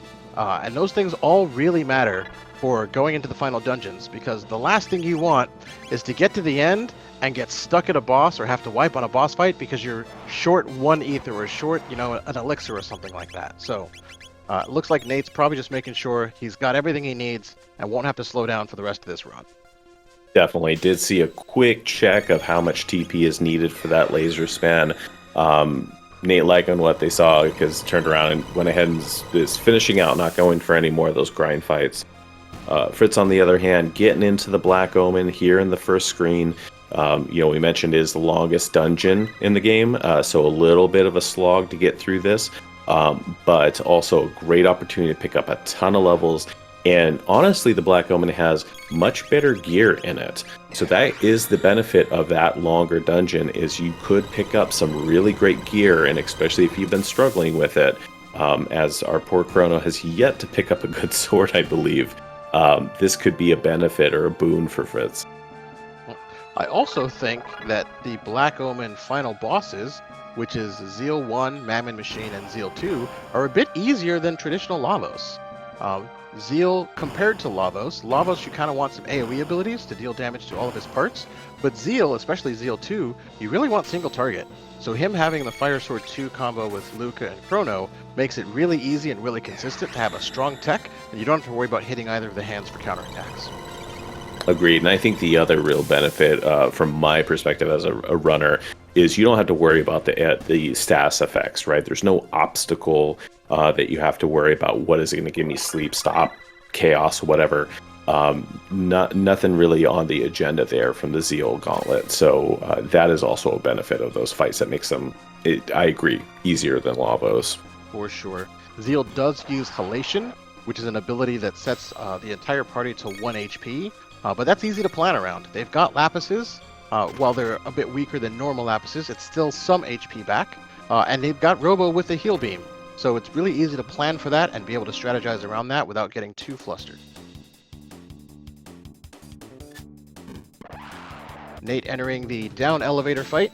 This is the section with that final tricky fight in it. And hopefully he'll show off some really cool moves and abilities to clear this out quickly as Fitz continues his way through Black Omen. We're in a race, ladies and gentlemen.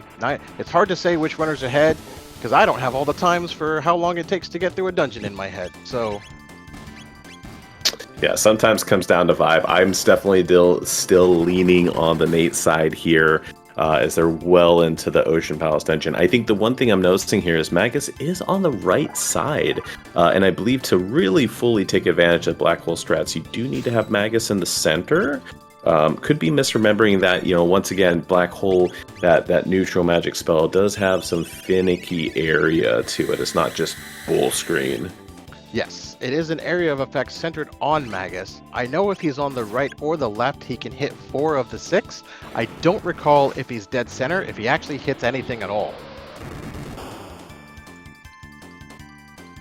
There's a question in chat as well. At the end of Undersea Palace is a hard Lavos fight. Is this fight in randomizer or is it replaced? It is in randomizer. So there's 2 different ways you can go through it. If you've got a strong party, you can just knock out Lavos' head, which we call Lavos 1, enter into the body of Lavos to do Lavos 2 and 3, and if you kill the head, then you get the save point and the teleport out. You can also choose to intentionally fail that fight, which triggers a cutscene, destroys 12,000 BC like it would in the vanilla game, and then you can take the bucket in the end of time, or the Epoch and just crash it into Lavos, which skips that head fight completely, so you just go straight back to Lavos 2 and 3, but you don't get the save point in the end.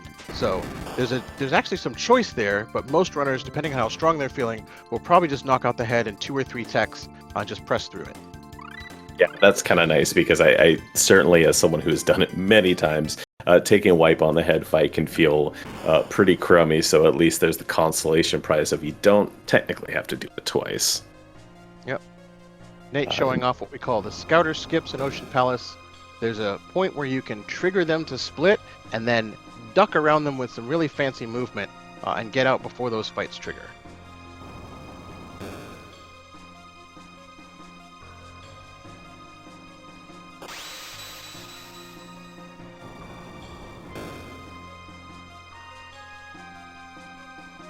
It's also showing off some skip movement in Black Omen as well.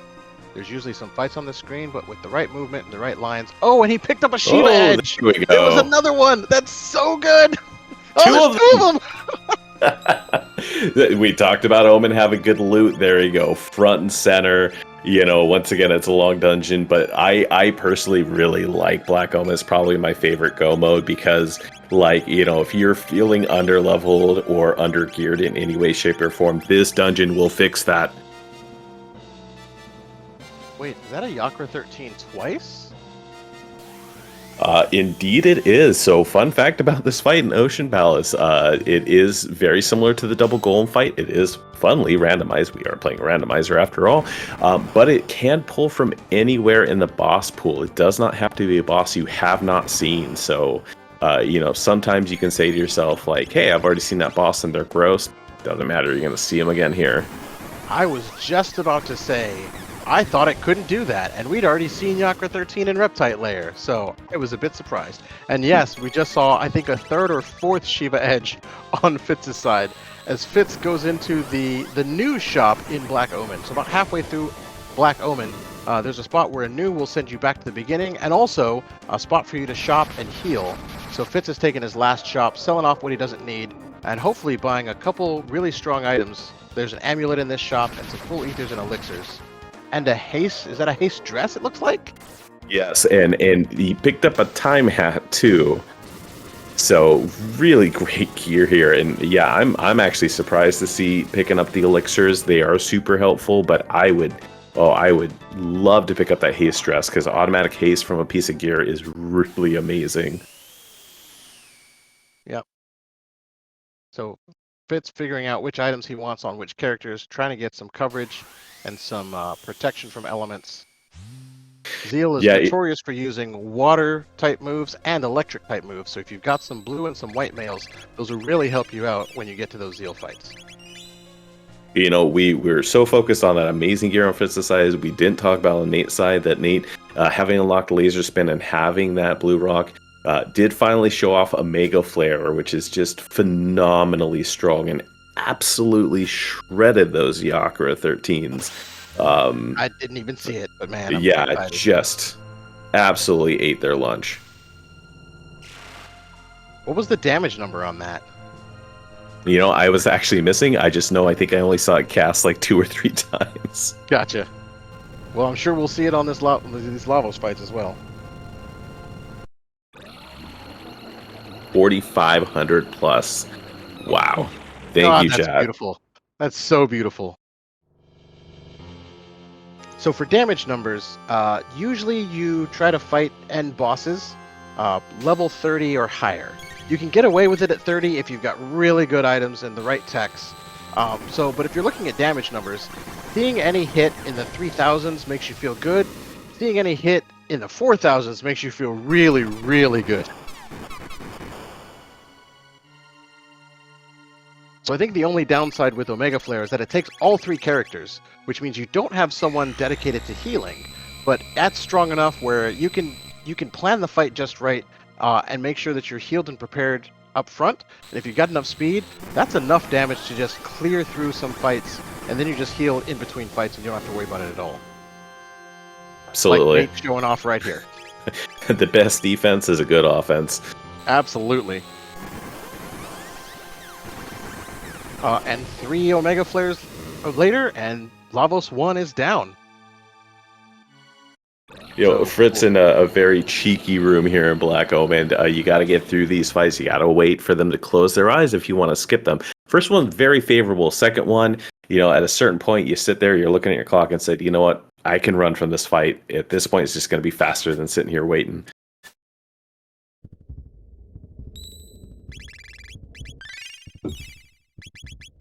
Nate doing his final save spot, final shelter heal, running straight back to Lavos 2 and 3. I'm sure both runners are really looking at time going, okay, my opponent has to be in an endgame dungeon. Now it's just, can I get to that final boss before them? Yeah, absolutely. At 132 going into Lavos 2, that is a really phenomenal time. We have seen multiple 2-hour plus seeds in this tournament with these flag sets. So Nate making an incredible time.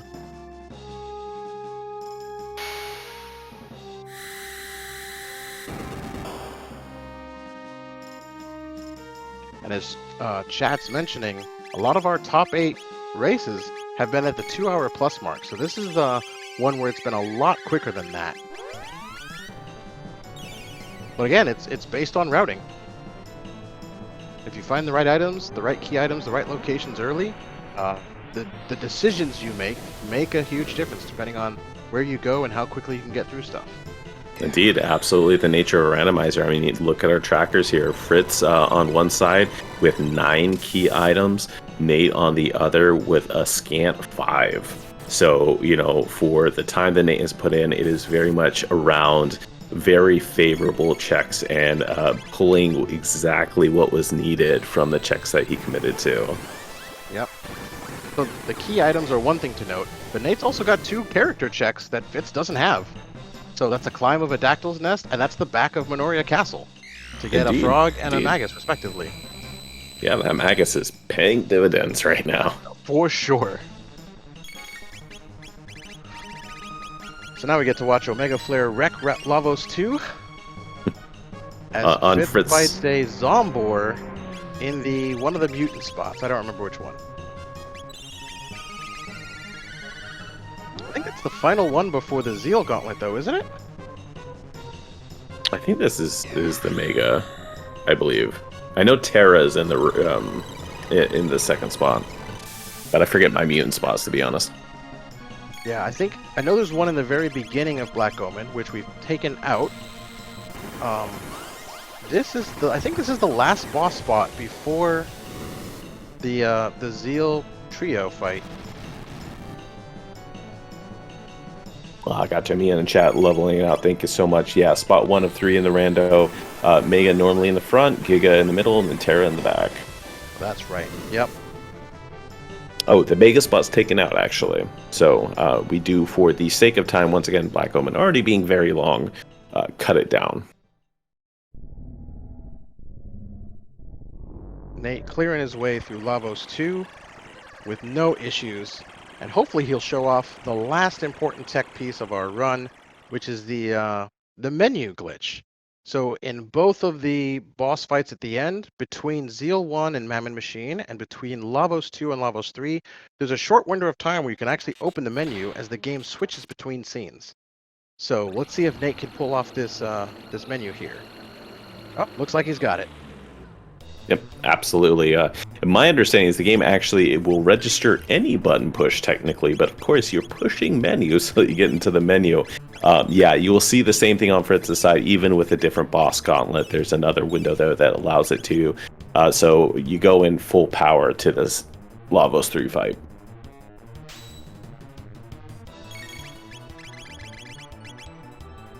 Yep, we're just going to see a laser dancing around the screen until this boss is dead. 5,000 on that center bit. Goodness.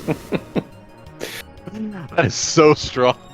Oh man, don't count your chickens before they hatch. I have had many Lavos core fights, Lavos 3 fights, that unfavorable RNG, a bad time warp can get the better of you.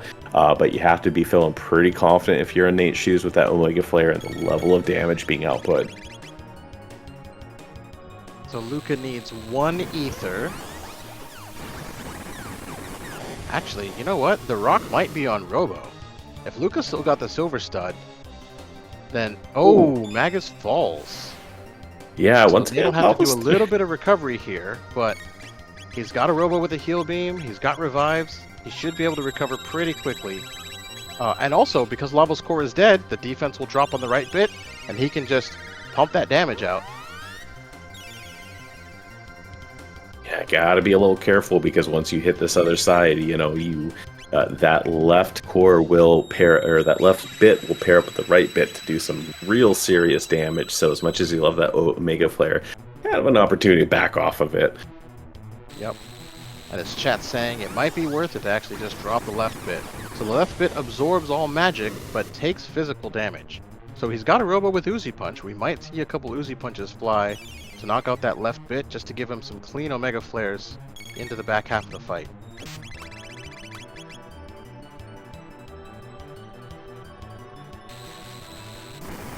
Fritz still chucking through Black Omen, getting to the double Tubster fight. Getting very close to the second boss spot coming up very soon. Yep, and that Fire Sword 2 dealing nearly 5,000 damage on its own with 2 characters. Really strong. Really glad to see that Shiva Edge being put to use there. Yeah, it's always a little tricky committing to an early chrono, especially with the Marl and the Luca, with the Ice and Fire Sword 2. It's such a strong tech, but there's that little bit of gamble that you do have to pick up a good sword. And I believe someone in chat earlier said that chrono can be a very big liability on these harder flags, these harder item settings. So definitely nice to see a very, very respectable sword pop. Yep. Nate switching to Fire Tackle strats, dealing 3,000 to that right bit. Still not a bad amount of damage, but definitely a safer way to get through this fight instead of taking those counterattacks from the left bit.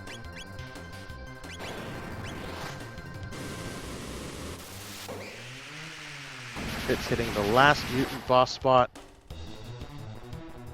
Finding a single Yakra for his troubles. An intensively Yakra seed. We have seen all combinations of Yakra you possibly can. Yakra actually a little scary here. I mean, we've got the power. It won't really be that tricky. But the counterattacks here can come pretty plentifully. And if you are lower level, which in this case Fritz is not, this fight can be really tricky even if it is the very first boss. But Nate instead turning around, defeating Lavos, turning in a 139.27 time, blazing fast. GG's to Nate, who will progress to the final the final match of the Earthbound Island losers bracket, and have an opportunity to continue to on in this tournament. Yep, and Lavos being a little cheeky, giving him a speed tab for his troubles. Not that he'll use it, but it looks like we've got Nate ready for an interview. So we'll get him up here shortly and have some conversations. GG's to Nate.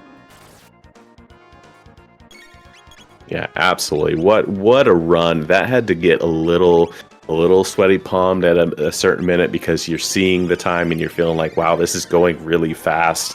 And suddenly, you realize you really got to nail that execution, and Nate did it phenomenally.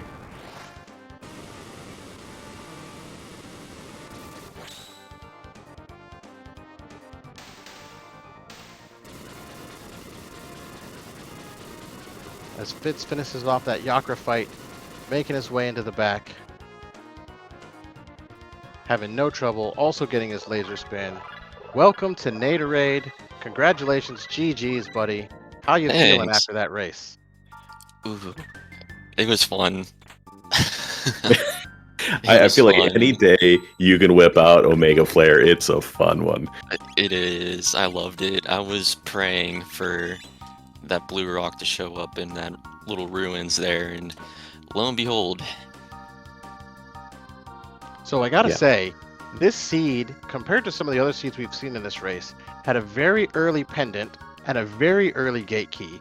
So what were your thoughts and your strategy seeing both of those items, and how did that influence your routing and your decision making? Oh boy. Well, kind of wanted to do future later than gate key due to the fact that I wanted to finish desert and then I'd get my key item at 1000, and then I can route myself into going future that way.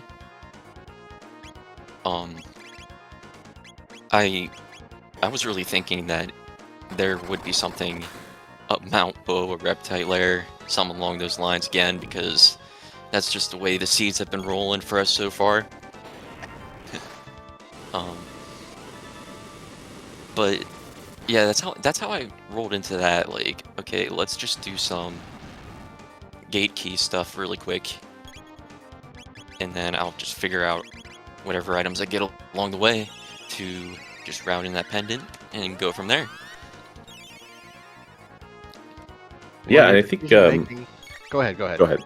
Oh, I was going to say, I think one of the really interesting decisions that you made that we were kind of pondering is, you made the right play going to Aerostone, got that hilt, and then, went right on over to Genodome real quickly. And I think there was some folks, myself included, who were interested that you didn't just go ahead and go into go mode right away. You kind of took a quick pit stop.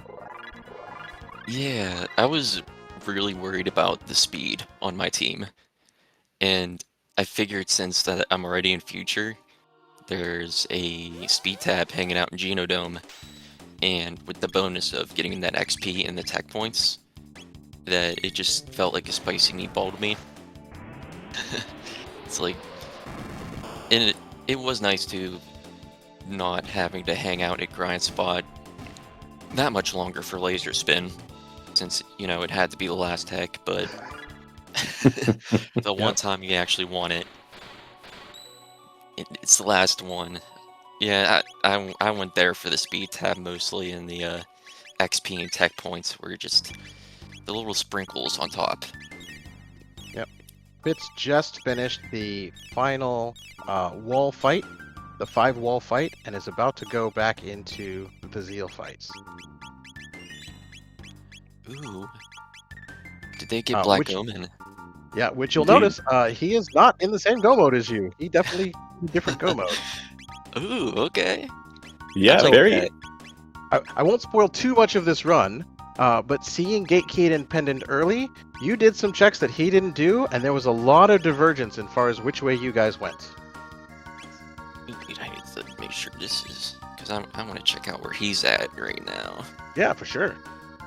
I will say for certain, the finding Frog in Dactyl's Nest and really finding Magus in the back of Minoria Castle really paid off for you as far as this seed is concerned. Ooh. Yeah, I was burnt from not checking Cathedral once, and it's kind of ingrained in my brain now to just kind of check out who's there.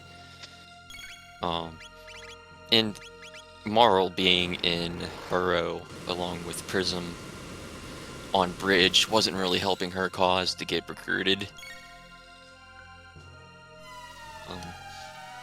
Yeah, I'm gonna check back Cath kind of guy now. Yeah, I've been converted.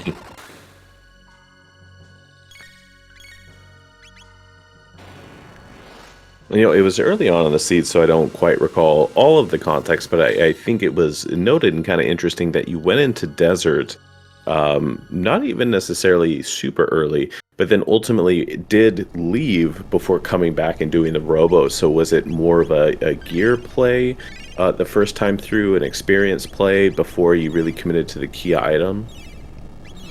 What was I doing? Yeah, I know I did something funky there.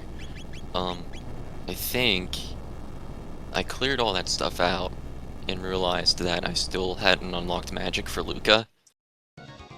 So I dipped out of there really fast and was curious to see what everybody else's magic was. Not that Blue Rock was going to be deterred, but I was just, really curious. And yeah, the magic, I was wanting that since I knew that that boss gave a lot of tech points. Fire Tackle was really nice too. Mhm.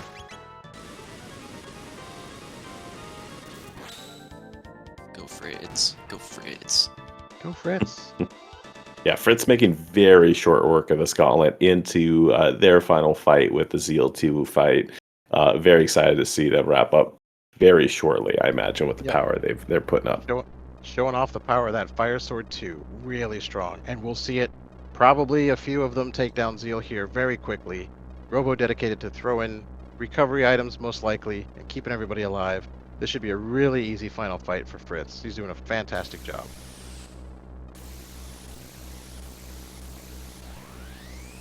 I had a question. I forgot what it was. Oh, Nate, there was a point in this seed, really more of a comment than a question. There was a point in this seed where you had done the trial and done pendant and had saved your opponent. So what was going through your mind as you decided to save your enemy who was locked in a guillotine? Yeah, no, I was thinking the same thing. I mean, I found it.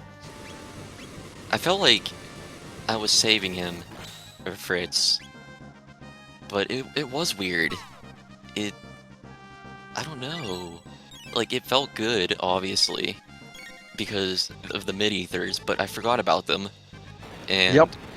I forgot, and it always feels good to free Fritz. If you notice, yeah, if you notice on Fritz's screen, look at his character names. You might see something interesting there. Aw, no. So it's cool to see that in the Jets of Time community, we love each other so much that the little shout-outs and the homages to each other really make this a friendly place, not only to learn the game, but have some fun runs and some fun competition. I think it's also worth pointing out that while Fritz saved himself from the trial sequence, I don't think he picked up the mid-ethers either.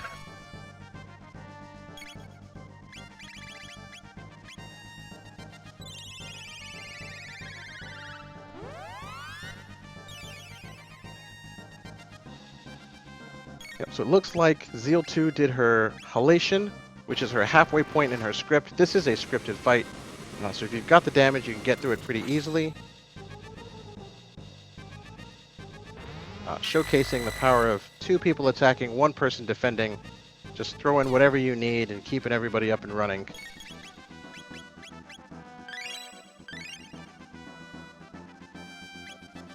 So showing off the heads-up play of picking up those elixirs earlier. That MP Buster can be kind of a pain in the butt if it targets the wrong character in this fight. Yep. Robo takes a fall, so there's a little bit of trouble here. Chrono's got life to pick him up. He might just...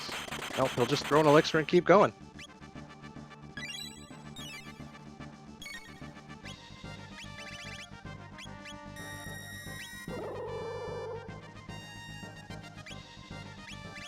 Probably doing the calcs in his head going, how many more Fire Sword 2 hits do I need? Yeah, definitely, especially with that Luca being on the edge there. But that does it. GG's to Fitz. Beating Queen Zeal. Little bit of skin of the teeth with that low Luca, but takes the final hit and, ironically enough, gets a Crisis Sickle. I love the final boss drops, especially when they give you really good stuff. Funly ironic. GG's to Fitz.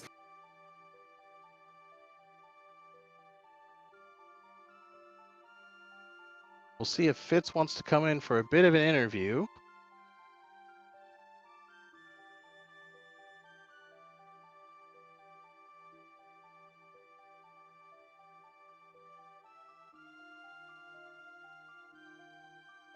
Oh, I see that he said no interview to him, but GG's and good luck to Nate in the next round, he says, so. GG's, Fritz. Yeah, that was a ton of fun. Thank you. So before we sign off, a couple last plugs. First, thanks to the Speedgaming community for allowing us to be a part of this event and showcase this amazing game, Jets of Time. Thanks to my co-commentator, Beauty and Discovery. And for anyone interested in playing the Jets of Time Chrono Trigger randomizer, we got a great community over on Discord. I think we've seen the link posted in the chat here a couple times. And we're soon to be starting, hopefully soon to be starting our Gato Cup event. So Beauty, could you talk a little bit about the Gato Cup event before we sign off? Gato Cup is our beginners tournament where you have the opportunity to be paired with a mentor, someone who has been playing the randomizer for a while, knows the ins and outs, and is in a very fun and light-hearted tournament style, typically with only a top 8 that ultimately goes into just a little miniature bracket. But it's a really fun way to get to know people in the community, get to meet people, get to play against people, get your feet wet without, the big bad tournament, similar to what we're doing here.